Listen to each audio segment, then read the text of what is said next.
ACB पर control को लेकर केजरीवाल और जग में खुला नया मोर्चा। सीएम के चहेते अफसर की जगह एलजी ने नए अफसर को सौंपी कमान, 8 इंस्पेक्टर भी शामिल। एलजी ने केजरीवाल सरकार की पसंद एसएस यादव की जगह एसीबी प्रमुख पद से की छुट्टी। दिल्ली पुलिस के ज्वाइंट कमिश्नर को बनाया एसीबी का मुखिया।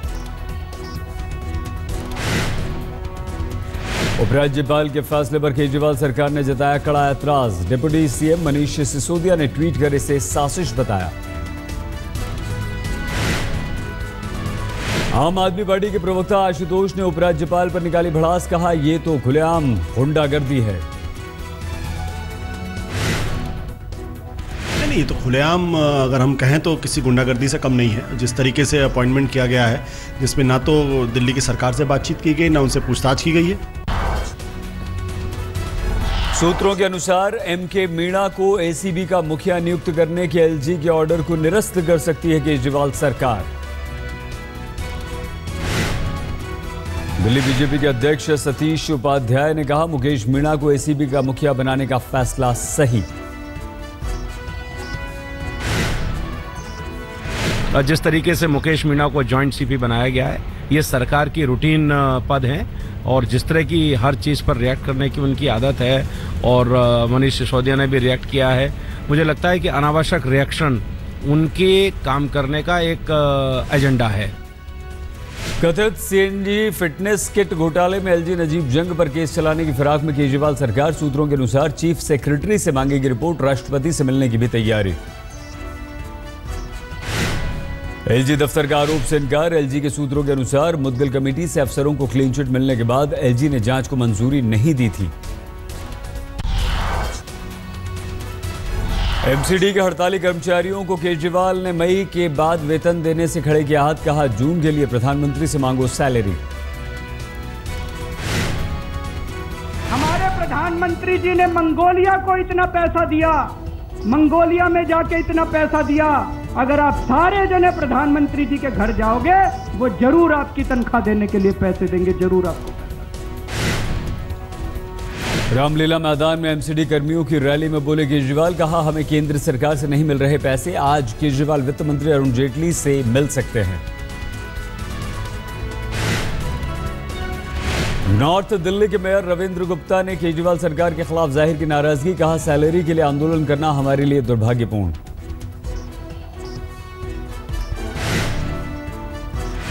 इस दिल्ली की जनता ने उनको इतने ह्यूज मैंडेट के साथ आज दिल्ली की गद्दी में बैठाया है, इस बात के लिए नहीं कि उसके दिल्ली के तीनों मेयर और सारे काउंसलर आज धूप के अंदर यहाँ धरने पे बैठे। हमारे कर्मचारी रामलीला मैदान के अंदर उससे भीख के रूप में अपनी तनख्वाह के लिए बात करने जाए। बिहार में नीतीश कुमार की सीएम उम्मीदवारी पर राजी हुए लालू यादव। दिल्ली में जनता परिवार के मुखिया मुलायम सिंह ने किया ऐलान।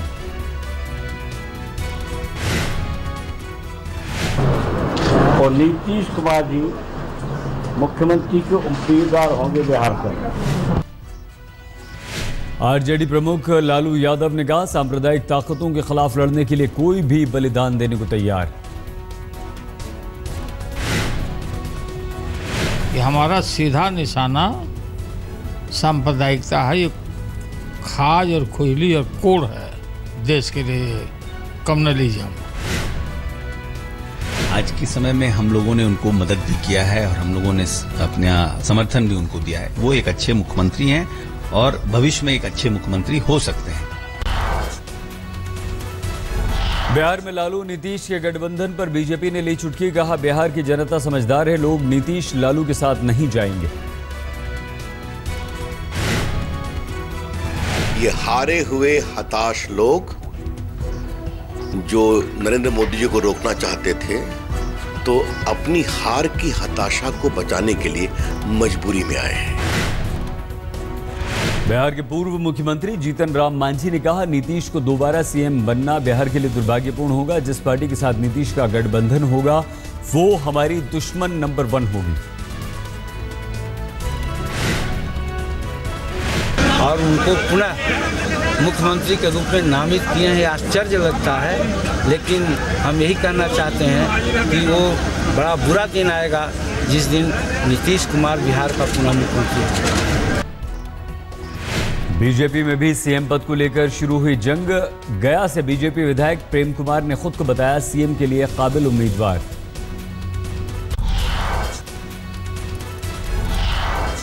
बीजेपी को रोकने के लिए नीतीश इस बार करेंगे हाईटेक प्रचार। मोदी की प्रचार टीम के सदस्य रहे प्रशांत किशोर अब नीतीश के कैंपेन का संभालेंगे जिम्मा।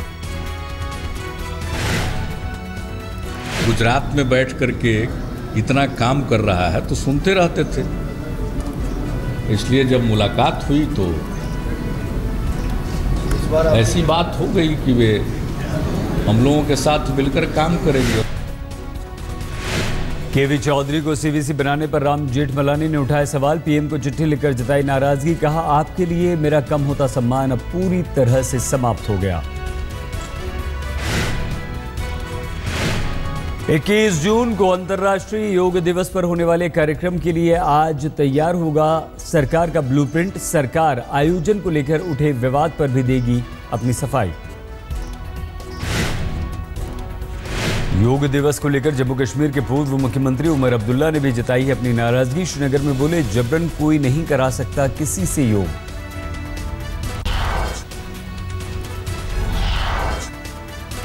महाराष्ट्र में छगन भुजबल समेत 6 लोगों के खिलाफ केस दर्ज। कलीना इलाके में सरकारी जमीन बिल्डर को देने पर एसीबी ने कसा शिकंजा। ऑडियो स्टिंग के आरोप में घिरे आंध्र प्रदेश के मुख्यमंत्री चंद्रबाबू नायडू ने तेलंगाना के मुख्यमंत्री केसीआर को दी चेतावनी। कहा अगर मैंने अपनी आंखें खोल दी तो आपके लिए मुसीबत खड़ी हो जाएगी।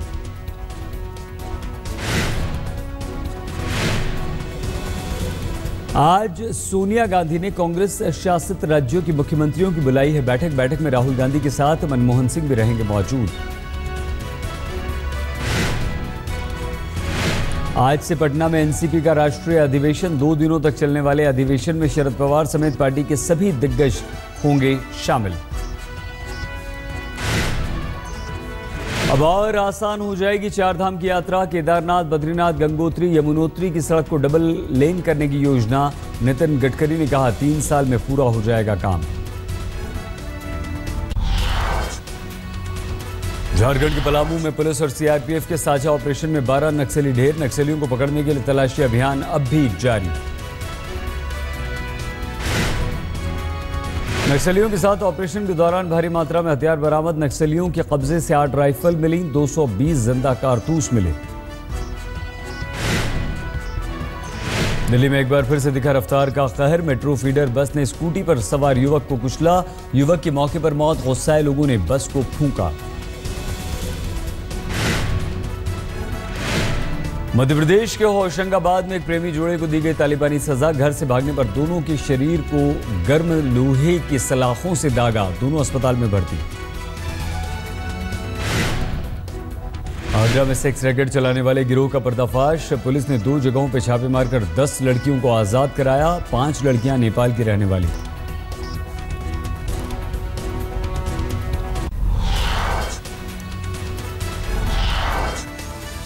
बांग्लादेश पहुंची टीम इंडिया ने पहले दिन नेट्स पर जमकर बहाया पसीना। कल से फतुल्ला में खेला जाएगा सीरीज का इकलौता टेस्ट मैच।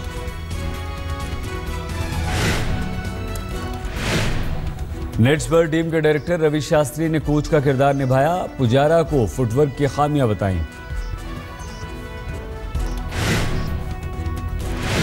शास्त्री ने नेट्स पर तेज गेंदबाजों के साथ लंबा वक्त बिताया। प्रैक्टिस के दौरान कोहली से बातचीत की। भारत के खिलाफ टेस्ट को लेकर बांग्लादेशी खिलाड़ी उत्साहित। टेस्ट में भारत से कभी नहीं जीता है बांग्लादेश। टेस्ट के बाद 3 वनडे मैचों की सीरीज होगी। 18 जून को ढाका में पहला वनडे खेला जाएगा।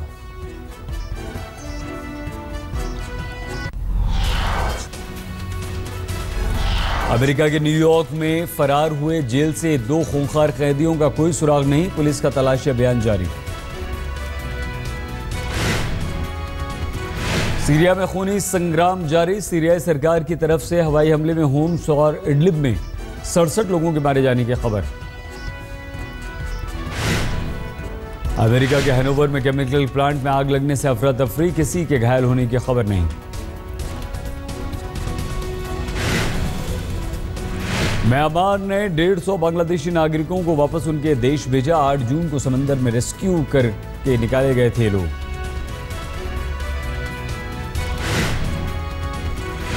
ब्रिटेन में पुलिस से भाग रहे कार चालक का जारी हुआ वीडियो। काफी देर चकमा देने के बाद पुलिस ने किया गिरफ्तार।